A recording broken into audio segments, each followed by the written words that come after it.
నమస్తే, నేను doctor G V Chanakya, endocrinologist, జన్ hospital, KPHB, road number 5, Hyderabad. ఈ మధ్య కాలంలో తరచుగా మేము మా పేషెంట్తో డిస్కస్ చేస్తుంటాం. అది డయాబెటీస్ కావచ్చు, హైపర్ టెన్షన్ కావచ్చు, థైరాయిడ్ ప్రాబ్లం కావచ్చు, ఓవర్ వెయిట్ గురించి. ఈ ఓవర్ వెయిట్ని మనం తెలుగులో ఊబకాయం అంటాం అనమాట. సార్, మేము ఈ మధ్య వెయిట్ ఎక్కువైపోతున్నాము, ఏం చేయాలి అనేది మొదటి ప్రశ్న వాళ్ళకి. అది స్త్రీలలో కావచ్చు, పురుషుల్లో కావచ్చు, ఎదిగ వయసు ఉన్న పిల్లల్లో కావచ్చు. ఈ ఊబకాయం అనేది ఈ మధ్యకాలంలో జనాభాలో 10-20% వరకు పెరిగిపోయింది. దీనికి ముఖ్యమైన కారణము మన ఎక్కువ శాతము అంటే మనకి ఉన్న టైంలో కూర్చోవడము, తినడం తప్పించి శారీరక వ్యాయామం అనేది లేకుండా పోయింది. అంటే ఎక్సర్సైజ్ అనేది లేకుండా పోయింది. దానికి తోడు స్క్రీన్ టైం అంటే అది మొబైల్ ఫోన్ కావచ్చు, టీవీలు కావచ్చు, ల్యాప్టాప్ కావచ్చు, వీటిని ఎక్కువ సేపు చూడడం అలవాటు అయిపోయింది అనమాట. అంటే మనకు సంబంధించిన టైంలో మనం ఎక్కువ టైము మన విలాసాలకి, మన ఆనందానికి కేటాయించి తప్పిస్తే మన శరీరం గురించి మనం ఆలోచించడం లేదు. అందువల్లే 20 ఏళ్ళు వచ్చేటప్పటికి స్కూల్ పిల్లల్లో కొంతమందికి షుగర్ రావడము, కొంతమంది థైరాయిడ్ ప్రాబ్లం రావడము, అలాగే 30 ఏళ్ళు వచ్చేటప్పటికి ఎస్పెషల్లీ ఈ సిట్టింగ్ జాబ్స్ అంటే డెస్క్ జాబ్స్ ఉండే వాళ్ళల్లో షుగరు, బీపీ సంభవించడం ఇవి చూస్తుంటాము. అలాగే స్త్రీలలో ఋతుక్రమాలు సరిగ్గా లేకుండా ఉండడము, దీన్ని పీసీఓఎస్ అంటాం అనమాట. ఫ్యూచర్లో ఇది ఇన్ఫర్టిలిటీ అంటే సంతానలేమి కూడా దారితీస్తుంది. సో ఇటువంటి రకరకాల పరిణామాలు సంభవిస్తాయి. ఇంకా మిగతా గురించి మీకు తెలిసిందే. ఈ షుగరు, బీపీ అనేటివి దీర్ఘకాలికంగా ఎంత తీవ్రమైన విపరిణామాలు జరుగుతాయో. అంటే విపరీతమైన పరిణామాలు అంటే అది హార్ట్ అటాక్ కావచ్చు, బ్రెయిన్కి సంబంధించిన స్ట్రోక్ కావచ్చు, కిడ్నీ ఫెయిల్యూర్ కావచ్చు, ఇతరత్ర సమస్యలు ఎన్నో సంభవిస్తుంటాయి. కొంతమంది కాళ్ళలో పుండ్లు కూడా ఏర్పడుతుంటాయి. సో దీనికి one of the underline factor చూస్తే దాని మెటబాలిక్ సిండ్రోమ్లో ఈ ఒబిసిటీ అంటే ఓవర్ వెయిట్ ఉండడం కూడా one of the things. Over weight ఉండడం వల్ల జరిగే పరిణామాలు అంటే అందరూ అనుకుంటుంటారు, కొంచెం బరువు ఉన్నాను, సన్నగా ఉంటే అందరూ ఏంది జబ్బు పడిన వాడిలాగా ఉన్నారు అంటుంటారు. కానీ మనకు హైట్ తగ్గట్టు, మన ఏజ్కు తగ్గట్లు ఒక వెయిట్ అనేది ఉండాలి. దాన్ని మనం బాడీ మాస్ ఇండెక్స్ అనే ఫార్ములాతో చూస్తాం. మామూలుగా మన ఇండియాలో ఒక సగటు పురుషుడు 65 కేజీల వరకు ఉండొచ్చు, స్త్రీ 55 కేజీల వరకు ఉండొచ్చు. కానీ ఈ కాలంలో ఇటువంటి బరువు ఉన్న వాళ్ళని మనము చూడడం అనేది చాలా అరుదైపోయింది. అంటే చాలామంది కనీసం 5 కేజీల నుంచి 10 కేజీల వరకు ఎక్కువ ఉంటున్నారు. పురుషులు అయితే 70-75 వరకు ఉంటున్నారు, స్త్రీలు అయితే 65 వరకు ఉంటున్నారు. అంటే ప్రతి కేజీ బరువు మన ఆహారంకి సంబంధించి, తర్వాత మన ఎక్సర్సైజ్ సంబంధించి గురించి కానీ అట్లా పెరుగుతూ ఉంటుంది. అలాగే ప్రతి కేజీ బరువు మన ఆరోగ్యాన్ని దెబ్బతీస్తూ ఉంటుంది. ఉదాహరణకి మీకే ఒక కేజీ కూరగాయలు ఇచ్చి మార్కెట్ నుంచి నడుచుకుంటూ ఇంటికి వెళ్ళమని అనుకోండి, కొంత దూరం వెళ్ళి దాన్ని పక్కన పడేస్తారు. అది 5 కేజీలు అయితే అసలు తీసుకువెళ్ళలేరు, ఏదో ఆటోనో లేకపోతే రిక్షానో మాట్లాడుకొని వెళ్తారు. కానీ మన శరీరము ఆ 5 కేజీలని ప్రతి క్షణం మోస్తూ ఉన్నందువల్ల రకరకాల దుష్పరిమాణాలు జరుగుతాయి. అదే ఇంతకుముందు మనం చెప్పుకున్నట్లు నాట్ ఓన్లీ డయాబెటీస్, థైరాయిడ్ కావచ్చు, బీపీ కావచ్చు, మోకాళ్ళ అరుగుదల. అంటే చాలామందికి 40-45 ఏళ్ళు వచ్చేటప్పటికి మోకాళ్ళ నొప్పులు స్టార్ట్ కావడము, 65 ఏళ్ళు వచ్చేటప్పుడు మోకాళ్ళ నొప్పులు అని చెప్తూ కుర్చీలో కూర్చోవడము, దానివల్ల ఇంకా బరువు పెరిగి చివరికి వాళ్ళకి రకరకాల పరిణామాలు జరగడము మనం చూస్తుంటాము. సో ఇది క్లుప్తంగా నేను చెప్పే ఒక ఒబిసిటీ గురించి జరుగుతున్న దుష్పరిణామాలు. ఇప్పుడు మన దగ్గర వచ్చిన పేషెంట్స్లో బరువు ఎలా కోల్పోవాలని అడుగుతుంటారు. అంటే బరువు ఎలా తగ్గించుకోవాలనేది అది ఎంత ఈజీ ప్రశ్న, తగ్గడం అనేది అంత కష్టం. ఎందుకంటే ఫ్యాట్ ఒకసారి రావడం అనేది చాలా ఈజీగా వచ్చేస్తుంది, తగ్గడం అనేది చాలా కష్టం. ఎందుకంటే 9 క్యాలరీలు ఇది ఎనర్జీ వచ్చి 1 గ్రామ్ ఫ్యాట్లో ఉంటుంది. అదే మామూలు మనం తినే కార్బోహైడ్రేట్లు కానీ ప్రోటీన్లు కానీ 4 క్యాలరీస్ ఉంటుంది. అంటే ఆల్మోస్ట్ డబల్ ఉంటుంది అనమాట ఫ్యాట్. సో దీనికి మనం చేయాల్సింది 2 మార్గాలు. ఒకటి వచ్చి రోజు వ్యాయామం చేయడము. చాలామంది వ్యాయామం అంటే అడుగుతుంటారు, సార్ నేను రోజు ఎక్సర్సైజ్ చేస్తున్నాను, బరువు తగ్గటం లేదు అనేది. వ్యాయామం అనేది మనము ఒక పని చేసినప్పుడు మనకి ఒక పూర్తి వాక్యం కాదన్నమాట. అంటే ఫర్ ఎగ్జాంపుల్ ఒక సెంటెన్స్ కంప్లీట్ కాదు, కొన్ని వర్డ్స్ నుండి మాట్లాడగలవు. అంటే ఆ వర్డ్స్ అంటే ఫర్ ఎగ్జాంపుల్ నేను మీ దగ్గరికి వస్తున్నాను అనే వాక్యం కూడా మనం పూర్తి చేయలేము. నేను మీ దగ్గరికి రాగలను అని కొంచెం ఆగి మాట్లాడడం అనేది మన శారీరక దాని గురించి మనం పడిన కష్టం గురించి తీవ్రత తెలుస్తుంది అనమాట. ఉదాహరణకి మనం దాదాపు ఒక అరగంట సేపు పరిగెత్తిన తర్వాత మనం ఎప్పుడు ఎదుటి మనిషితో పూర్తి వాక్యం మాట్లాడలేము. అలా మాట్లాడగలుగుతున్నాము అంటే మనం సరిగ్గా ఎక్సర్సైజ్ చేయను అనమాట. సో దీని గురించి నేను చెప్పేది ఏమిటంటే ఎక్సర్సైజ్ అనేది అది ట్రెడ్మిల్ కావచ్చు, వెయిట్ లిఫ్టింగ్ కావచ్చు, జిమ్కి వెళ్ళడం కావచ్చు, లేదా ఇంట్లోనే క్యాలిస్థెనిక్స్ అంటే మన బరువు మీద డిపెండ్ అయ్యి మనం ఎక్సర్సైజ్ చేయడము, ఇటువంటివి రకరకాల వ్యాయామాలు ఉంటాయి. ఇవి వైద్యుడి పర్యవేక్షణలో, దానికి సంబంధించిన నిపుణుల పర్యవేక్షణలో చేయడం అనేది మంచిది. కొంతమంది మధుమేహ వ్యాధిగ్రస్తులు కానీ, బీపీ ఎక్కువ ఉన్న వాళ్ళు కానీ అడుగుతుంటారు, ఇటువంటి టైంలో మనం ఎక్సర్సైజ్ చేయొచ్చు అనేది. ఎప్పటివరకైతే మనం షుగర్ కంట్రోల్ చేయమో, ఎప్పటివరకైతే బీపీ కంట్రోల్ చేయమో, అప్పటి వరకు మనం ఎక్సర్సైజ్ అనేది కొన్ని రోజుల పాటు పోస్ట్పోన్ చేయడం మంచిది. అవి కంట్రోల్ వచ్చిన తర్వాత తిరిగి వ్యాయామం మొదలు పెట్టడం అనేది ఒక ఉదాత్తమైన పద్ధతి అన్నమాట. సో ఇప్పటివరకు మనం డిస్కస్ చేస్తుండేది కాంప్రహెన్సివ్ లైఫ్ స్టైల్ మోడిఫికేషన్ అంటారు. కాంప్రహెన్సివ్ అనగా అంటే హోలిస్టిక్ మనం చూస్తున్నాం అనమాట. హోలిస్టిక్ అంటే ఇంతకుముందు నేను చెప్పినట్లు డైలీ ఎక్సర్సైజ్, రోజులో కనీసం అరగంట మనకు మనం టైం కేటాయించుకోవడం. ఈ టైం కేటాయించుకుని మనం చేస్తున్నాము, ఏదో దాన్ని డ్యూటీగా చాలా కష్టంగా చేస్తూ ఉంటే అది ఎక్కువ రోజులు మనం కొనసాగించలేము. సో ఎక్సర్సైజ్ వల్ల మనకు బెనిఫిట్ అవుతుంది, కానీ అదేదో ప్రపంచానికి బెనిఫిట్ అవుతుంటే కొంతమంది ఫీల్ అవుతుంటారు. ఎక్సర్సైజ్ చేసిన వల్ల నేను చెప్పేది మా పేషెంట్కి ఏమిటంటే దానివల్ల మీకు బెనిఫిట్ కలుగుతుంది, అది మీరు గ్రహించుకొని చేయాలి. ఎలాగైతే మీరు మీ పిల్లల గురించి, మీ ఫ్యూచర్ గురించి ఆస్తుల్లోనో లేకపోతే రియల్ ఎస్టేట్ ఇన్వెస్ట్ చేస్తారో, మీ హెల్త్ గురించి మీరు ఇన్వెస్ట్ చేసుకోవాలి. హెల్త్ గురించి ఇన్వెస్ట్ చేసుకోవాలంటే సింపుల్, అరగంట మీ గురించి మీరు ఆలోచించడం.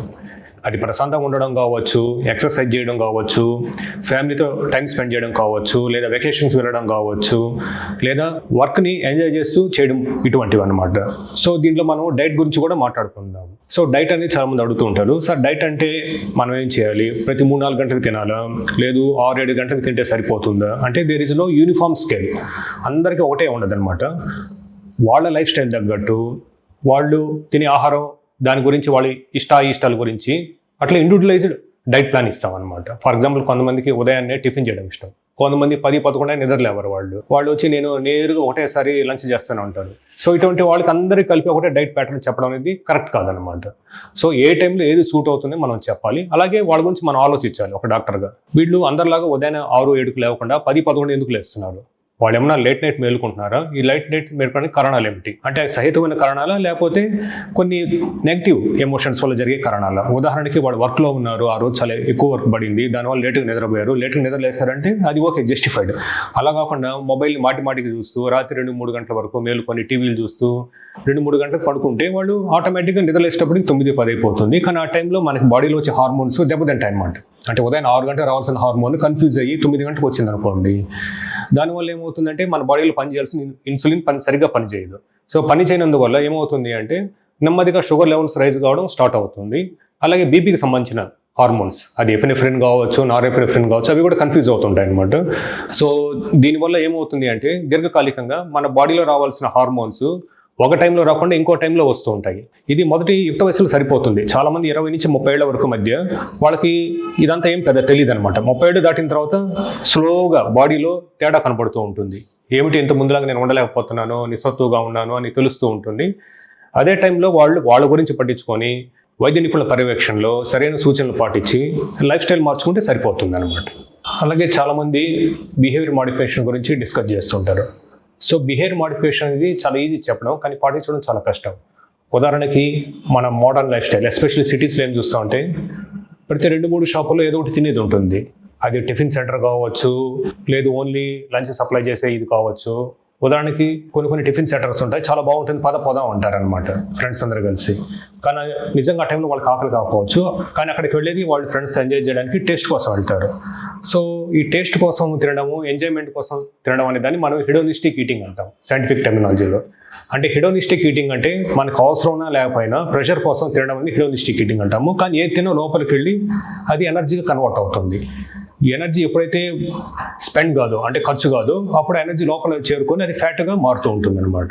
అలాగే ఈ సిటీస్లో రకరకాల ఫ్లేవర్స్, రకరకాల రెస్టారెంట్స్ ఉంటాయి. అది పిజ్జా కావచ్చు, లేదు ఇంకోటి పల్లి చట్నీ సప్లై చేసేది కావచ్చు, లేదు 10 రకాల టిఫిన్స్ పెట్టే ఒక హోటల్ కావచ్చు. సో ఇవి రకరకాల స్టిమ్యులస్ కలిగి మనకి ఆ టైంలో వద్దనుకున్నా కూడా వెళ్ళి చూద్దాము, తిందాము అనే అనవసర ఆలోచనలు కలుగుతుంటాయి. ఇదే యాక్చువల్గా marketing business by our hotel segment. కానీ ఇలా తినడం వల్ల దీర్ఘకాలికంగా జరిగే పరిణామాలు, ఎస్పెషల్లీ యుక్త వయసులో ఉన్నవాళ్ళు, అంటే 20-30 ఏళ్ళు ఉన్నవాళ్ళు ఆలోచించారు. 40 ఏళ్ళకి తమ బాడీ ఏమవుతుంది అనే దాని గురించి వాళ్ళకి ఆ వయసులో సరైన ఆలోచన ఉండదు అనమాట. సో ఆ టైంలో మనం ఏం చేయాలి, ఇటువంటి ఆలోచన విన్నప్పుడు అంటే దాని బదులు వాటర్ తాగడము, ఫ్రూట్స్ తినడము, అంటే సీజనల్ ఫ్రూట్స్. ఈ కాలంలో చాలామందికి ఫ్రూట్స్ తినే అలవాటే చాలా వరకు తగ్గిపోయింది. ఎందుకంటే దానివల్ల వాళ్ళకి ఏం ఇన్సెంటివ్స్ కనబడు, దానివల్ల పెద్ద ప్లెజర్ కూడా అనిపించదు. కానీ లాంగ్ టర్మ్లో సీజనల్ ఫ్రూట్స్ తినడం వల్ల చాలా బెనిఫిట్స్ ఉంటుంది. Not only for hour chronic diseases but also for GI tracts, అంటే కాన్స్టిపేషన్ కానీ ఇంకా ఇతరత్ర కడుపులో గ్యాస్ ఫార్మేషన్, ఇటువంటి వాటికి కూడా పీచు పదార్థాలు అనేటివి ఒక రకంగా ఉపయోగపడతాయి అన్నమాట. అంటే అవి రాకుండా ఉంటాయి. తర్వాత ఈ ఊబకాయం గురించి అంటే ఒబిసిటీ గురించి కొంతమంది మందుల గురించి డిస్కస్ చేస్తూ ఉంటారు. మందులు ఎంతవరకు ఉపయోగపడతాయంటే మందులు ప్రతి ఒక్కరికి మేము ప్రిస్క్రైబ్ చేయము. ఎందుకంటే ఈ మందుల్లో 2 రకాలు ఉంటాయి. ఒకటి టాబ్లెట్స్ ద్వారా, రెండవది వచ్చి ఇంజెక్టబుల్స్. దీర్ఘకాలికంగా మన మార్కెట్లో నిలబడింది ఓర్లిస్టాట్ అనే ఒక టాబ్లెట్ మటుకే, కానీ దీని ఎఫెక్ట్ చాలా తక్కువ ఉంటుంది. ఉదాహరణకి ఒక 100 కేజీలు పర్సన్ వచ్చాడు అనుకోండి, ఈ టాబ్లెట్లు మ్యాక్సిమం ఒక 5 కేజీలు తగ్గగలరండి. అది కూడా ఒక 6 నెలల కాలంలో. అయితే ఈ టాబ్లెట్ వల్ల కొన్ని సైడ్ ఎఫెక్ట్స్ ఉంటాయి. అంటే కడుపులో ఒక విధంగా వికారంగా ఉండడము, లూజ్ మోషన్స్ మాటిమాటికి కావడం, అంటే ఆయిలీగా ఉండడం, ఇటువంటి జరుగుతూ ఉంటుంది. సో ఇవన్నీ తట్టుకోగలిగితేనే ఆ టాబ్లెట్స్ పనిచేస్తాయి. కేవలం టాబ్లెట్స్ మీద డిపెండ్ అయ్యి బరువు తగ్గుతాము అనుకోవడం ఒక అపోహ మాట. అట్లాగే ఈ మధ్య ఇంకొక టాబ్లెట్ వచ్చింది, అది యాక్చువల్గా డయాబెటీస్కి అప్రూవ్ అయిందనమాట. అది 3 mg, 7 mg, 14 mg డోస్లో వచ్చింది. కానీ దానివల్ల చాలామంది కడుపులో వికారంగా ఉండడము, వాంతులు కావడము. తర్వాత ఇంకొకటి నేను చెప్పదలుచుకుంది అంటే ఇవి ఎక్స్పెన్సివ్ మెడికేషన్స్. ఈ మెడిసిన్స్ వాడినంత కాలము కొంచెం తగ్గినట్లు ఉంటుంది. వాళ్ళు మ్యాక్సిమం ఒక 10 కేజీల వరకు తగ్గలరు, కానీ మానేసిన వెంటనే మళ్ళీ తిరగబెడుతుంటుంది. ఎందుకంటే ఇక్కడ మన బిహేవియర్ అనేది మాడిఫై చేసుకోకుండా కేవలం మందుల మీద డిపెండ్ అయితే, ఎప్పుడైతే ఇవి అంటే టాబ్లెట్స్ కానీ ఇంజెక్షన్స్ కానీ మనం చేసే ఎక్సర్సైజ్కి డైట్ వాటికి ఒక సబ్స్టిట్యూట్ అనుకుంటాము, ఇవి ఆల్టర్నేటివ్ కాదు, సబ్స్టిట్యూట్ కాదు, ఇవి వాటికి కాంప్లిమెంటరీ మటుకే. సో ఎప్పుడైతే మనము వాటి ప్లేస్లో ఇవి చేస్తుంటామో, అసలు వదిలేసి మిగతావి చేస్తుంటాము, అంటే కేవలం ఈ టాబ్లెట్స్ వాడడం వల్ల అప్పటి వరకు తాత్కాలికంగా బరువు తగ్గవచ్చు. ఇది జస్ట్ లైక్ కొన్ని మన వెయిట్ రిడక్షన్ సెంటర్స్ లాగా మా దగ్గరికి రండి, మేము కొన్ని ప్రత్యేకమైన డైట్స్ ద్వారా మీ బరువు తగ్గిస్తామని. అది కీటో డైట్ కావచ్చు, లేదు దాని మెంతులు, తృణమూలాలు ఇటువంటి ఇచ్చి తగ్గిస్తామంటారు. ఇవి ఓన్లీ తాత్కాలికంగా పనిచేస్తాయి. కొంతకాలం వరకు వాళ్ళు బరువు తగ్గుతారు, 5 కేజీల నుంచి 10 కేజీల వరకు తగ్గుతారు. కానీ ఒకసారి వాటి నుంచి బయటకు వచ్చిన తర్వాత తిరిగి మామూలు ఆహారం తీసుకోవడం ద్వారా చాలామంది అంటే 80% వరకు వాళ్ళు తిరిగి బరువు పెరగడము, మళ్ళీ నిరాశ నిస్పృహలకు గురి కావడం జరుగుతూ ఉంటుంది. అక్కడ ఒకటి వెయిట్ రిడక్షన్ సెంటర్లో లక్షలు ఖర్చు పెట్టుకోవడం తప్పిస్తే తమ మీద తాము నమ్మకం కల్పించుకొని తన స్వయం శక్తితో బరువు తగ్గడం అనేది చాలా మంచిదని నా అభిప్రాయం. సో మన మందులకి వస్తే ఇప్పుడు 2 రకాల టాబ్లెట్స్ గురించి చెప్పాను. అలాగే కొన్ని ఇంజెక్షన్స్ ఉన్నాయి. అది డైలీ వేసుకునే ఇంజెక్షన్స్, వీక్లీ వేసుకునే ఇంజెక్షన్స్. ఇండియాలో కేవలం డైలీగా వేసుకునే ఇంజెక్షన్స్ అవైలబిలిటీ ఉన్నాయి. దానివల్ల కొంతమంది బరువు 20 కేజీల వరకు తగ్గొచ్చు. కానీ ఇంతకుముందు చెప్పినట్లు దానివల్ల సైడ్ ఎఫెక్ట్స్ ఉంటాయి, రకరకాలుగా సైడ్ ఎఫెక్ట్స్. అంటే వాంతులు కానీ, కొన్నిసార్లు మేదులు కానీ, పూర్తిగా ఆకలి తగ్గిపోవడం కానీ అలా ఉంటుంది. కొంతమంది అవి క్వైట్ ఎక్స్పెన్సివ్ మెడికేషన్స్ అనమాట. ఎందుకంటే దాదాపు ఈ మెడిసిన్స్ అని ఇంపోర్టెడ్. మన ఇండియాలో రీసెర్చ్ అండ్ డెవలప్మెంట్ అనేది పెద్దగా ఉండదు కాబట్టి ఇవన్నీ ఇంపోర్టెడ్ ఇంజెక్షన్స్. సో ఈ ఎక్స్పెన్సివ్ కూడా అవుతుందన్నమాట. ఉదాహరణకు నెలకి ఒక 20,000 కూడా ఖర్చు కావచ్చు. అలాగే ఇంకా చాలా కాస్ట్లీ మెడిసిన్స్ ఫారిన్ కంట్రీస్లో అందుబాటులో ఉన్నాయి, వీక్లీ వన్స్ ఇంజెక్షన్స్. కాకపోతే అవి టూ ఎక్స్పెన్సివ్ వల్ల, వాళ్ళ మార్కెట్ రీసెర్చ్ వల్ల మన ఇండియాలో మన జనాలు అంత పెట్టి కొనలేరని వాళ్ళు ఇప్పటివరకు ఇంట్రడ్యూస్ చేయలేదు. ఇంకా ఫైనల్గా కొన్ని మెథడ్స్ అంటే ఇవి ఎస్పెషల్లీ గ్యాస్ట్రాంట్రాలజీ వాళ్ళు చేస్తుంటారు, మెడికల్ గ్యాస్ట్రాంట్రాలజీ వాళ్ళు చేస్తుంటారు, సర్జికల్ గ్యాస్ట్రాంట్రాలజీ వాళ్ళు చేస్తుంటారు. మెడికల్ గ్యాస్ట్రాంట్రాలజీ వాళ్ళు చేసేవాళ్ళు ఏంటంటే వాటిని మనం డివైజెస్ అంటాం. డివైజెస్ అంటే వాళ్ళు ఎండోస్కోపీ ద్వారా మన కడుపులో పెడతారు. అది బెలూన్ కావచ్చు, లేకపోతే ఒక హైడ్రోజెల్ కావచ్చు. వాటి పని ఏంటంటే మన స్టమక్ కెపాసిటీ అప్రాక్సిమేట్గా 1 to 2 లీటర్స్ ఉంటుంది. సో ఆ స్టమక్ కెపాసిటీలో సగం వరకు వాళ్ళు వాటిని ఫిల్ చేస్తారనమాట. అంటే మామూలు మనం తినే ఆహారము కొంచెం తినగానే నిండిపోయినట్టు అనిపిస్తూ ఉంటుంది, ఎందుకంటే లోపల ఆల్రెడీ బెలూన్ ఉంటుంది, లేకపోతే ఒక జెల్ ఉంటుంది, అవి ఉబ్బుతాయి అన్నమాట. సో దానివల్ల వాళ్ళు బరువు తగ్గడం అట్లా జరుగుతూ ఉంటుంది. కానీ ఇంతకుముందు చెప్పినట్లు ఇవి కూడా తాత్కాలికం మటుకే. ఎంతకాలం అయితే ఆ బెలూన్ లోపల ఉంటుంది, ఎంతకాలం అయితే హైడ్రోజన్ లోపల ఉంటుందో అంతకాలం వాళ్ళు కొంతవరకు బరువు తగ్గలుగుతారు. ఒక 5 నుంచి 10 కేజీలు, కొంతమంది 15 వరకు కూడా తగ్గొచ్చు. But over period of time ఈ డివైజెస్ వల్ల కలిగే సైడ్ ఎఫెక్ట్స్ కూడా మనం గుర్తుపెట్టుకోవాలి.